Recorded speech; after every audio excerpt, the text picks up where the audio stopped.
Reporte 10.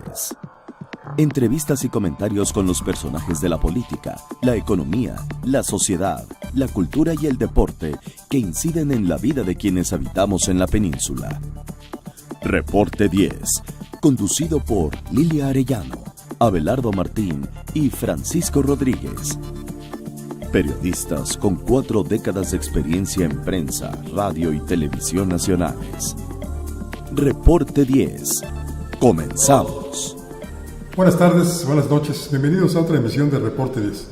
Esta noche vamos a platicar Claudia Rodríguez, su servidor. Claudia, buenas noches. Muy buenas noches, Francisco. Vamos a platicar con el doctor Fernando Flores Trejo. Él es un distinguido universitario, profesor de la Facultad de Derecho, pero además todo un innovador, porque ha ligado 2 materias que cualquiera pensaría están separadas, la biología y el derecho. Y es autor de un libro que le recomiendo mucho, que se llama precisamente Bioderecho, en donde se analizan temas de los que vamos a platicar esta noche, si usted decide acompañarnos. Doctor, buenas noches. ¿Qué tal? Buenas noches, encantado. Bienvenido. Gracias por la invitación. ¿Cómo ligamos biología con derecho? Me gusta mucho recurrir a una frase de un sociólogo estadounidense, C. Wright Mills, que habla de ligar la biografía con la historia, pero ligar la biología con el derecho, platíquenos. Claro. Bueno, esto ha surgido de lo que se llama el pensamiento complejo. El pensamiento complejo busca relacionar ciencias que a veces tienen afinidad entre sí, caso por ejemplo de la historia y el derecho, pero que hay cierta afinidad. Pero hay otro concepto que se llama interdisciplinaridad científica, que permite ligar ciencias que no son afines, caso por ejemplo de las matemáticas y el derecho, o de la biología y el derecho, que efectivamente tienen objetos de estudio completamente distintos, pero finalmente se pueden ligar a través de ¿qué? De los puntos de desarrollo que unos y otros puedan tener. Concretamente, el bioderecho, yo lo he concebido un poquito a diferencia de la bioética, que ha tenido incuestionablemente un mayor desarrollo.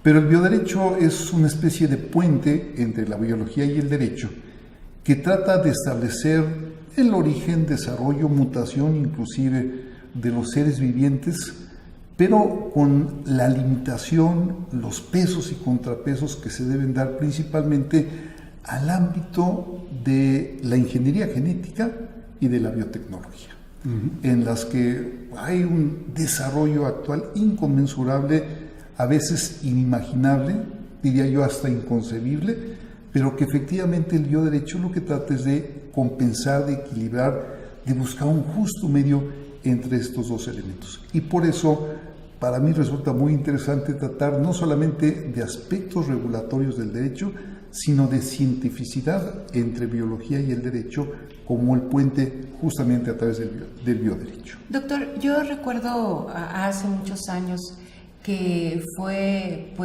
un tema mundial y este escándalo, ¿se acuerdan? El de la oveja Dolly, sí, claro. Asunto de clonar y que pues obviamente era con miras a llegar hasta incidir en las cuestiones pues ya humanas. Creo que fue algo que habló también de todas estas cuestiones del derecho. Yo no había escuchado del bioderecho, pero que sí hablaba de hasta dónde llegaba el derecho de nuestros gobernantes de querer manipular hasta nuestra propia esencia y nuestro propio ADN. Creo que fue un boom, yo lo recuerdo mucho, se platicaba en las mesas, en los cafés con los amigos, y bueno, pues quedó ahí como ya después en los subterráneos. Pero la verdad, como usted nos está comentando y si hacemos unas reflexiones, nos han estado manipulando sin que realmente nosotros tengamos conocimiento, acceso y nos podamos defender de alguna manera en estos temas, ¿no es así? Tiene usted toda la razón y qué bueno que cita aquel caso de la oveja Dolly en la que por primera vez se clonó un mamífero. Hay que señalar que la clonación es un fenómeno natural que se da en protozoarios, por ejemplo, y en algunos otros elementos también de tipo biológico. Es un fenómeno en principio natural. Pero cuando el ser humano trata de clonar, por ejemplo, mamíferos, con el caso de la oveja Dolly, fueron cerca de 235 intentos, evidentemente muy caros, estuvieron a punto de desistir, pero finalmente se logró la clonación. Claro, había un pequeño problema. En efecto, se implanta un óvulo fecundado, pero el óvulo fecundado necesita ser un óvulo maduro, lo cual implica que ya trae por sí el nuevo ser un déficit en cuanto a edad. Por eso es que incluso la oveja Dolly falleció, no digo muy pronto, pero sí no tuvo la vida de longevidad que normalmente tienen las ovejas. Pero fue un muy buen intento en el que se demostró que efectivamente se puede genetizar, utilizando esta palabra, para efectos de clonación, es decir, de reproducción asistida a través justamente de un embrión fecundado. Perdón, yo le veo al bioderecho una liga más próxima a las cuestiones policíacas. Y fuera del aire platicaba usted de las series de televisión como CSI Las Vegas, CSI San Francisco, etcétera, en donde vemos mucho cómo los investigadores recurren mucho a cuestiones de investigación en laboratorio y lo ligan precisamente con las leyes. En México, ¿qué tanto estamos haciendo eso? Ligar las leyes con la investigación de laboratorio, biológica, química, etcétera. Bueno, es una pregunta interesantísima y de amplísimo desarrollo. En efecto, con base en la biotecnología, yo aquí separaría lo que es la biotecnología de la ingeniería genética. La biotecnología es la tecnología aplicada a los procesos de los seres vivientes. La ingeniería genética es también una especie de tecnología, pero que permite mutar, que permite cambiar los genes. Ahora bien, en el caso de estos fenómenos y de estos programas televisivos que resultan de mucho interés, en los Estados Unidos, bueno, ¿qué es lo que se hace? Se confronta la escena del crimen con el ADN que se recolecta y se compara con los posibles sujetos sospechosos del crimen. Entonces hay un comparativo respecto uno de otro y a través de una orden judicial se puede justamente establecer ese nexo. Lamentablemente en nuestro país sí andamos bastante atrasados, no solo en regulación, sino en lo que se llaman bancos de datos de biotecnología. El proceso anterior pues eran las huellas dactilares, que hoy resultan realmente obsoletas, pudiera en algún caso utilizarse. Pero el ADN es fundamental hoy para establecer ese nexo de las escenas de los crímenes en relación con lo que es el comparativo. En nuestro país probablemente tengamos la aplicación de los tratados internacionales acerca del genoma humano. Este tratado data de 1997 y otro también sobre datos biotecnológicos específicos de 2003, ambos expedidos por la UNESCO. Hay un capítulo a partir del artículo 103 en la Ley de Salud, otros efectos en la Ley General sobre derechos de los niños, niñas, adolescentes, y tal vez algún efecto en el artículo 154 del Código Penal de la Ciudad de México, antes Distrito Federal. Esa sería la legislación básica, pero ya la construcción de datos, de bancos, para hacer esta confronta, realmente resulta poco plausible en cuanto al esfuerzo que se ha hecho para generarlos. Ahí sí me parece que tenemos un retraso tecnológico, jurídico, porque no hay regulación al respecto, y me parece que es tiempo ya, en efecto, de no solo regular, sino atravesar esa barrera que hemos tenido durante mucho tiempo para adentrarnos a la tecnología. Y hoy día tenemos problemas de inseguridad, problemas de crímenes, problemas de corrupción, problemas de impunidad. Esta sería una herramienta extraordinaria para ir acotando y dando solución a tan intrincada problema. Doctor, ¿estaríamos hablando de una necesaria base de datos del ADN de la población mexicana? Bueno, es una pregunta también muy interesante. Aquí hay un obstáculo, y el obstáculo es de tipo internacional por la adopción de los tratados que México tiene.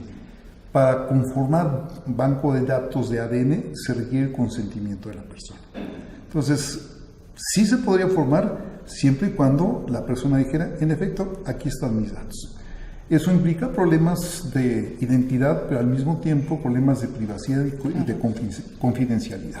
Ahora, en lo que va a ser un factor interviniente muy importante serían los jueces respecto de los efectos de los crímenes o en algunos otros casos.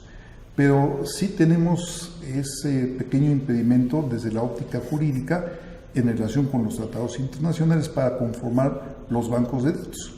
Esa sería básicamente la problemática, pero incuestionablemente se puede regular, se puede legislar sobre el particular. Si fuera, perdón, Francisco, si fuera un mandato constitucional, estaría entonces sobre los propios tratados internacionales. Hay ópticas, ¿no?, que dicen que están a la par los tratados internacionales de la misma Constitución, pero hay otros que dicen que la máxima ley de los mexicanos es la Carta Magna. Entonces, bueno, pues también quizás habría por ahí, aparte de todo, que primero discernir al respecto, ¿no? Bueno, aquí, de hecho, a partir de la reforma de junio de 2011, más adelante la Suprema Corte se pronunció entre agosto y septiembre de 2013, señalando que en el caso únicamente de los tratados en materia de derechos humanos, hay lo que se llama un bloque de constitucionalidad. Es decir, la Constitución y los tratados están en la misma jerarquía solamente en esa materia. Y hay otro principio muy importante que se llama el principio pro persona, en el cual se aplica el tratado de la Constitución de acuerdo a lo que más le favorezca a la persona. Por lo tanto, ahí los tratados tienen exactamente la misma jerarquía que la Constitución. E incidirían en este caso. Claro, pero ¿dónde radica el problema? Que los derechos económicos no están contemplados en la Constitución, pero sí en los tratados. Entonces, el tratado en este momento es una especie, o genera una especie de suplencia de la carencia de la Constitución, sin contravenirla. ¿Por qué? Porque es un bloque de constitucionalidad, y entonces se aplica por la suscripción que México ha generado de la Declaración Universal sobre el Genoma Humano de 97, que hablamos hace rato, y también otros tratados internacionales sobre la materia. Vamos a tener que hacer una pequeña pausa, doctor. Enseguida volvemos. En un momento regresamos a Reporte 10.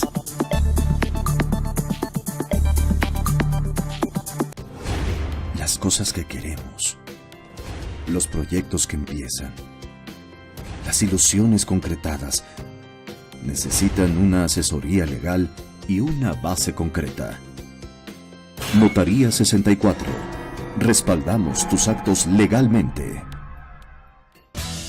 Para heredarles un mejor lugar para vivir a las presentes y futuras generaciones de isleños, el gobierno municipal promueve el desarrollo sustentable de Isla Mujeres. De esta manera, por medio del eje rector Isla Mujeres ordenada y responsable con el medio ambiente, se mitiga el impacto a la ecología, mejorando servicios como la recolección de basura, y se promueve entre los ciudadanos la cultura del reciclaje. Hoy, gobierno y sociedad suman esfuerzos haciendo futuro por un mejor Isla Mujeres.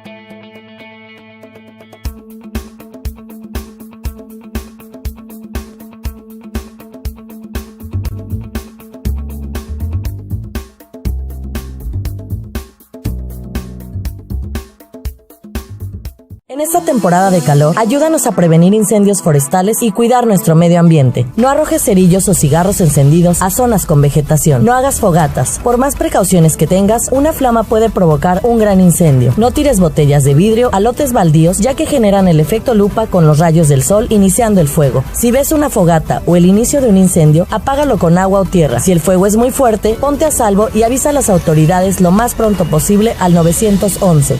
Unidos por nuestro medio ambiente, solidaridad, unido y transparente.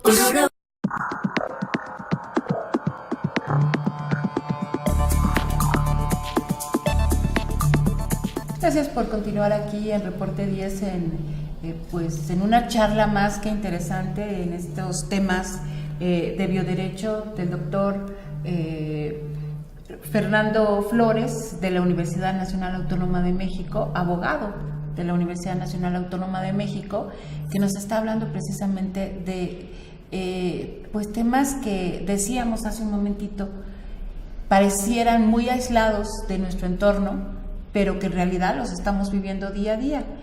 Yo pensaba cuando estábamos charlando con usted de hoy en día la reproducción asistida, en donde intervienen sobre todo los padres, un médico, y más allá de si hay una legislación o no, pues la verdad sobre todo quienes recurren a esta situación para poder procrear, pues no conocen nada de cuál es el entorno que les pudiera afectar, de cuáles incluso hasta sus obligaciones. Pero usted nos platicaba, doctor, de unos casos muy importantes, sobre todo nos comentaba el primero de una reproducción asistida de una clonación mitocondrial, nos decía, ¿verdad? Sí, se llama donación mitocondrial. Es un caso muy interesante que se dio en México hace aproximadamente un par de años. Y primero me gustaría explicar qué es la donación mitocondrial. Es un proceso en efecto de carácter asistido en cuanto a reproducción en el que participan 3 sujetos. La mujer con el óvulo, vamos a llamarle original, pero que tiene una parte insana. Otra mujer con otro óvulo en el que ese óvulo secundario, vamos a llamarle así, sustituye la parte no sana del óvulo original y desde luego el espermatozoide a través del hombre. El problema es que, ya concretamente en el caso, el óvulo original tenía un problema de una enfermedad que básicamente afecta al tronco cerebral. Se llama encefalomielopatía. Y esta enfermedad, la original madre, era simplemente portadora, ella no lo padecía. Pero lo detectan y entonces tuvo 2 hijos que fallecieron por esta enfermedad. Le sugieren esta, vamos a llamarle, sustitución de la parte insana del óvulo por la parte sana, y en efecto logra finalmente que el tercer hijo nazca sin ese problema de carácter genético. En México no está prohibido esto, se realizó. Sin embargo, por ejemplo, en los Estados Unidos sí hay una prohibición expresa de practicar este tipo de operaciones o de injertos de manipulación genética, vía ingeniería genética. En el Reino Unido, a partir de 2015, ya hay una regulación sobre el particular que la alienta. Y en efecto, pues este es un caso muy interesante que en nuestro país se dio por primera vez para generar con 3 intervinientes genéticos un nuevo ser a través de esta llamada donación mitocondrial. Qué interesante. Usted decía hace un momento que en Estados Unidos está prohibida la manipulación genética. Sin embargo, hace un par de semanas vi un programa de televisión de la serie The Vice, en donde se habla precisamente de la ingeniería genética, qué tan accesible se está convirtiendo al público en general. Y había por ahí un joven que en el estacionamiento de su casa tenía una especie de laboratorio, donde además vendía kits o equipos que en realidad eran juegos de química para hacer modificaciones genéticas. Él mismo decía que era como bajar una aplicación de la modificación genética. Y él mismo se inyecta ahí para modificar su ADN y convertirse en un hombre musculoso. Hay otra entrevista donde uno de los científicos haga una pregunta expresa de la reportera, dice que sí es posible crear unicornios, que se tomaría el ADN de ciertos animales como el rinoceronte o un chivo y se podría manipular genéticamente para que a un caballo le saliera un cuerno en la frente, pero que no sería un unicornio, pues nada más tendría la apariencia, sería una transformación pues nada más de aspecto, no que hubiera un unicornio. ¿Esto está sucediendo en Estados Unidos, en México? Bueno, aquí yo diferenciaría la manipulación genética del caso de la donación. La que está prohibida es la donación. La manipulación genética se puede dar siempre y cuando sea preventiva o terapéutica de enfermedades que genéticamente se puedan evitar o se puedan manipular. Ahí sí hay la posibilidad de hacerlo. Incluso hemos tenido operaciones, en muchos casos, de bebés que antes de nacer detectan la enfermedad, le generan una operación microscópica y finalmente se puede hacer una manipulación genética siempre y cuando sea en este beneficio. Ahora bien, en este caso efectivamente hay otro libro de los años 90, escrito por John Harris, que se llama, su título original es Superman y Wonder Woman. Pareciera esto un título de cómics. Sí, Superman y la Mujer Maravilla. Exactamente. Pero, ¿qué es lo que pasó con ese libro? Es un libro básicamente de genética, en el que, si no mal recuerdo, en el capítulo 7, página 193, establece la posibilidad de combinar ADNs, lo cual él prohíbe o no está de acuerdo, ADN, por ejemplo, de seres humanos con animales. U otros seres vivientes, o de seres vivientes precisamente entre sí, como el caso que citaba. Efectivamente, pues no se va a dar un unicornio, va a ser una combinación genética de ADNs de uno frente a otro, y todavía no sabemos exactamente qué salga, y además quién sabe si el cuerno salga exactamente. En ese mismo programa que le comento, Vice, salía una de las investigadoras del tema, diciendo que está tan metida en el asunto que una noche había soñado que uno de sus compañeros en el laboratorio la invitaba a su casa. Bajaban a un sótano y le decía, quiero que veas eso que acabo de crear. Y que ella veía solamente de espaldas una figura, que se acercó y al verla de frente se percató de que era un cerdo con la cara de Adolfo Hitler. Y entonces le preguntan, ¿y eso es posible? Dice, lamentablemente sí podemos hacer un cerdo que tenga la cara de Adolfo Hitler. Pues sí, la verdad es que a partir de 1994, los entonces presidentes de Estados Unidos y de la Gran Bretaña, Anthony Blair y William Clinton, salieron a dar al mundo la noticia de que se había descifrado el genoma humano en una prácticamente totalidad. Claro, ¿qué es el genoma humano? El genoma humano es la información genética.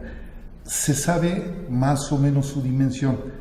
Lo que no se sabe hasta la fecha es para qué sirve cada peldaño.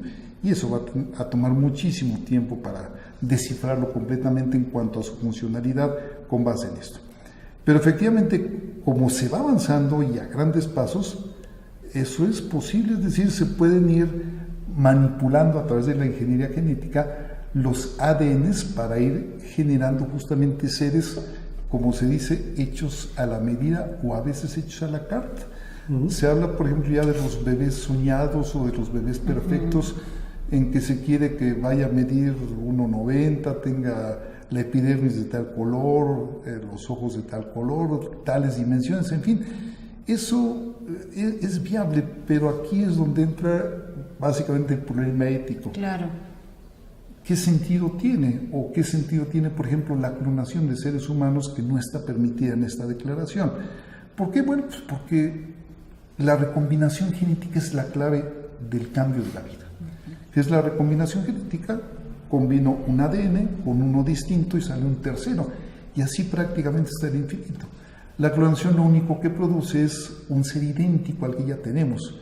Y bueno, pues a lo mejor a las mujeres les gustaría tener un Luis Miguel, y a lo mejor pues ahí tenemos un contexto. Doctor. Bueno, entonces, mejor gusta así. Digo, porque está de moda, ¿no? Esto tiene algunas consecuencias benéficas. Por ejemplo, en otro programa de televisión veía que, ya no en libros, ahora nos informamos a través de la televisión. Sí. Veía que, por ejemplo, la manipulación genética puede servir para combatir la malaria, convirtiendo a las hembras de los mosquitos en estériles. Pero ¿qué consecuencias ecológicas traería esto? Claro, es que ese es el peligro cuando se hace una manipulación genética, ya no solo en la especie humana, sino en cualquier especie. ¿Por qué? Porque efectivamente la naturaleza tiene sus cuotas de compensación ecológicas y unas especies combaten a otros o subsisten para generar ese equilibrio. Ahí seguramente tenemos un desequilibrio de tipo ambiental, ecológico de las especies, y efectivamente cuando se generan este tipo de fenómenos hay que tomar en cuenta todos los efectos que se van a producir o a reproducir, no solamente los genéticos, sino los efectos efectivamente biológicos, y es donde entra el bioderecho. Es decir, el bioderecho lo que va a decir, oye, si lo puedes hacer o no lo puedes hacer, ¿por qué hay estas consecuencias? Sopesa, valora, equilibra las consecuencias que se pueden dar. ¿Y estos vacíos los ha tomado de alguna manera la industria farmacéutica, doctor? Sin ética, sin moralidad. Es una pregunta. Es una pregunta además muy interesante porque efectivamente la tecnología aplicada a la farmacéutica ha dado soluciones a enfermedades, sí, pero también ha generado, ¿por qué no decirlo?, el abuso de las compañías farmacéuticas junto con las autoridades de salud en algunos casos, no tanto para combatir, sino para atenuar los efectos. Hay muchos casos en los que ya se han descubierto sustancias que incluso pueden erradicar enfermedades, pero los intereses farmacéuticos únicamente atenúan los efectos y no los erradican. Y bueno, no hablemos de la industria de los cosméticos, ¿verdad? Bueno, Donde también han utilizado animales para elaborar sus productos. Vamos a tener que hacer otra pequeña pausa, doctor. Enseguida volvemos. En un momento regresamos a Reporte 10.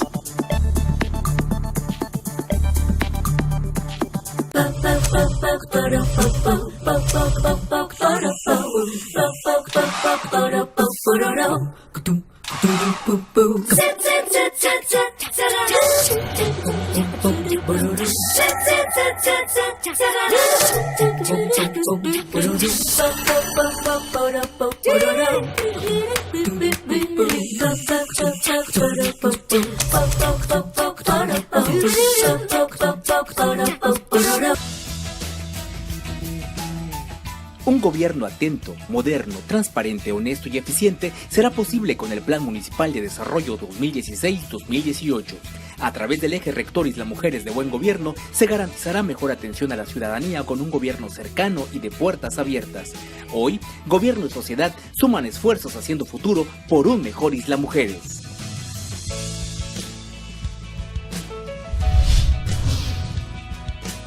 En esta temporada de calor, ayúdanos a prevenir incendios forestales y cuidar nuestro medio ambiente. No arrojes cerillos o cigarros encendidos a zonas con vegetación. No hagas fogatas. Por más precauciones que tengas, una flama puede provocar un gran incendio. No tires botellas de vidrio a lotes baldíos, ya que generan el efecto lupa con los rayos del sol iniciando el fuego. Si ves una fogata o el inicio de un incendio, apágalo con agua o tierra. Si el fuego es muy fuerte, ponte a salvo y avisa a las autoridades lo más pronto posible al 911. Unidos por nuestro medio ambiente, solidaridad, unido y transparente.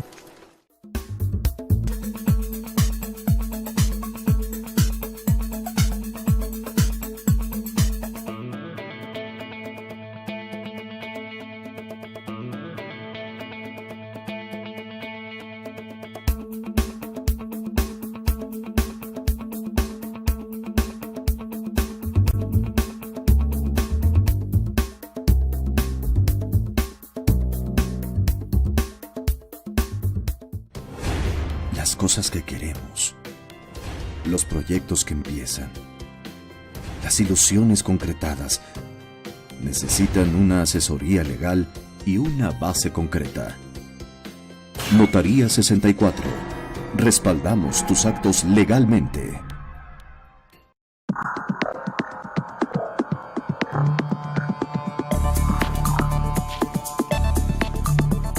Gracias por continuar aquí en el Reporte 10. Estamos platicando con el doctor Fernando Flores Trejo, autor del libro Bioderecho.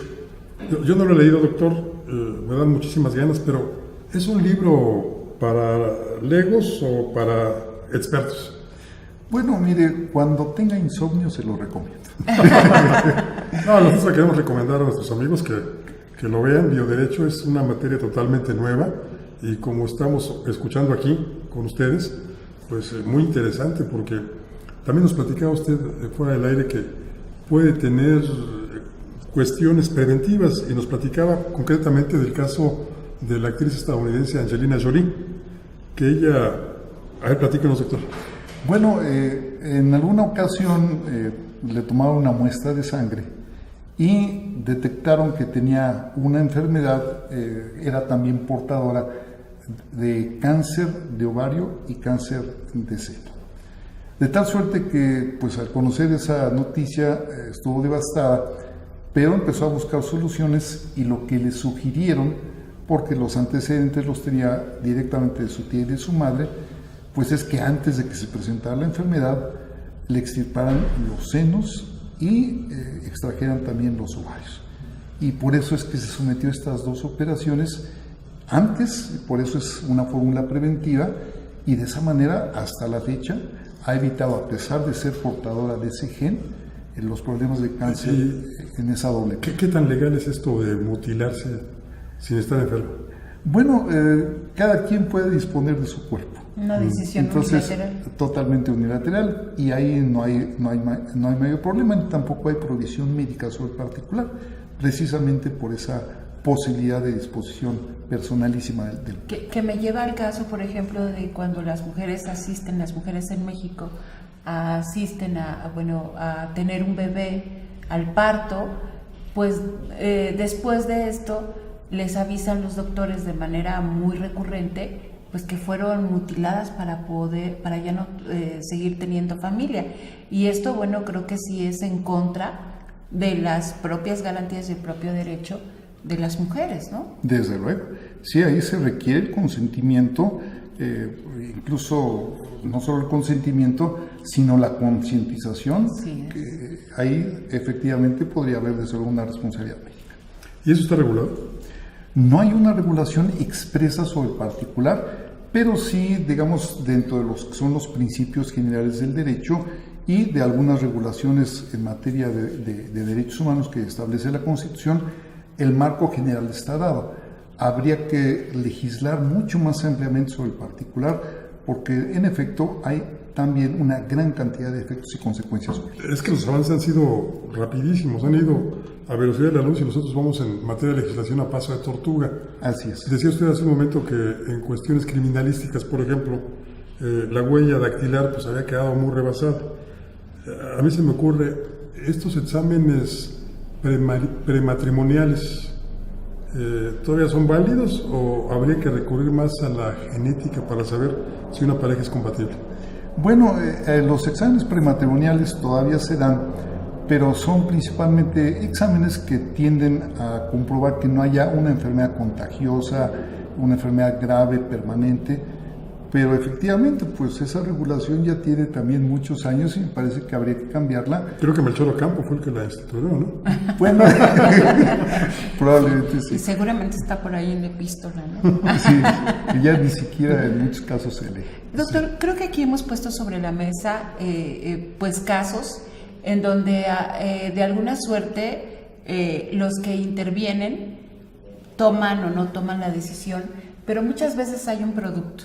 Y por ejemplo, en la reproducción asistida, hablemos de humanos, hombre, mujer, e incluso el médico toman una decisión para tener descendientes, para tener una familia.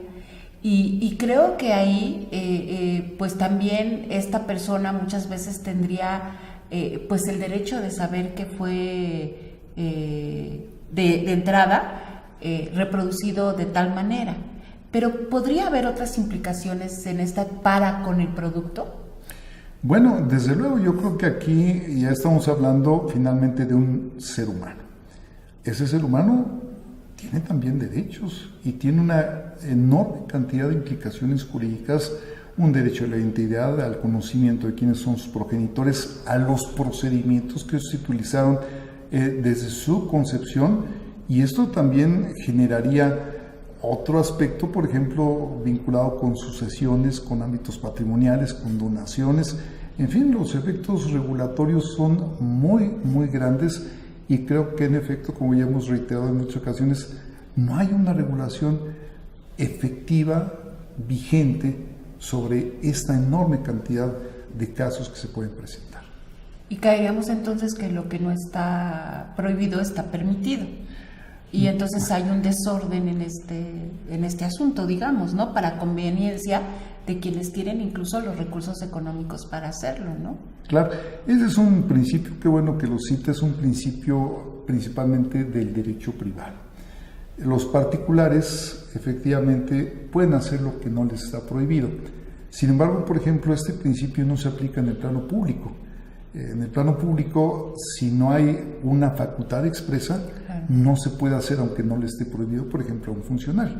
De tal suerte que lo que justamente trata de establecer el bioderecho es una especie de equilibrio entre un plano público, un plano privado, un contexto social, pero finalmente con los efectos genómicos que están dando el desarrollo biotecnológico, que es amplísimo y que los efectos jurídicos son muchísimos. Por ejemplo, el caso de los seguros, en los cuales ya estos exámenes, entre comillas, médicos, realmente se han convertido en exámenes genéticos, y el riesgo que antes corrían los seguros, pues ahora se ve minimizado, porque efectivamente ya saben la proclividad que puede tener una persona a una enfermedad hereditaria, a una enfermedad consanguínea, en fin, y pues ya no le brindan ese contrato que supone un acuerdo de voluntades, y desde luego la teoría del riesgo queda de lado. O sobreprima, ¿no? En el caso de los seguros y gastos médicos. Así es. Sí, es de conocimiento que ya tiene la compañía aseguradora, pues le permite partir de una base mucho más certera y, en efecto, como usted muy bien dice, elevar las primas de manera sustancial sobre el particular. ¿Y uno tiene que autorizar ese tipo de exámenes? ¿No tiene claro que conocer que no es un examen médico común y corriente, sino que ya es un examen genético? Claro. ¿Sí se lo advierten a uno? Bueno, no, esa es la problemática, porque manejan exámenes médicos cuando en realidad son exámenes genéticos, y debería prestarse consentimiento, que se presta, sí, pero con el engaño de que eso va a ser un examen médico. Y en efecto, pues se hace un examen de sangre, por ejemplo, pero de esa sangre no solamente se hace el examen, vamos a llamarle normal, de glóbulos blancos, rojos, etcétera, sino de cuestiones genéticas que implican lo que la compañía de seguros quiere conocer. Pues hay que regular también sobre eso, ¿no? Urge que se haga. Absolutamente. Sí, para que uno dé el consentimiento o no. Efectivamente, así es. ¿Y es posible solicitar como particular un examen genómico, incluso para saber también cuáles son los riesgos propios de uno como humano y a las enfermedades que se puede uno enfrentar? ¿Eso también está regulado, se puede hacer? Bueno, no hay en México una regulación específica, pero sí se puede hacer. ¿Por qué? Porque se presta el consentimiento y se tratan de buscar las causas o las enfermedades correspondientes. Incluso hay un derecho regulado en este tratado sobre genoma humano, el derecho a no conocer los resultados. Es un caso muy interesante porque vamos a suponer que una persona presiente o intuye que tiene un problema genético, pero no quiere conocerlo. Sin embargo, autoriza que lo conozcan sus familiares. Y entonces las consecuencias o implicaciones jurídicas son realmente de gran interés, porque de manera personal, a lo mejor quien padece la enfermedad o no la padece, no lo conoce, pero quiere que se enteren sus familiares, y estos son los sujetos que pueden autorizar, desautorizar los aspectos vinculados con los tratamientos, en efecto. Pero pues se enteran a final de cuentas, ¿no? Si les dicen, claro, te vamos a llevar a oncología.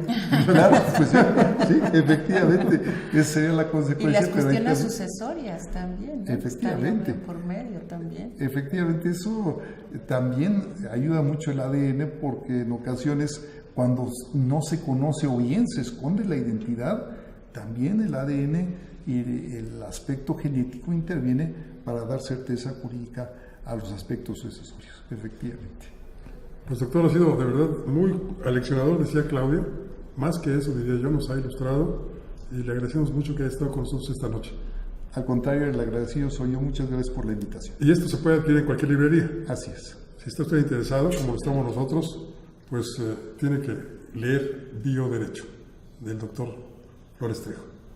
Claudia Rodríguez, gracias, buenas noches. Gracias, Francisco. Muy buenas noches, doctor. Buenas noches. Buenas noches. Y gracias a usted que nos acompañó. Lo invito para que la próxima semana esté con nosotros en otro Reporte 10. Mientras tanto, le deseo, como siempre, buenas gracias y muchas noches. Ahora tiene usted a la mano más herramientas informativas para que emita su propia opinión. Comuníquese con nosotros, aporte sus comentarios y sugerencias a los correos y redes sociales que aparecen en su pantalla. Mientras, le invitamos a sintonizar Reporte 10 la próxima semana, a la misma hora, por esta señal que siempre va contigo.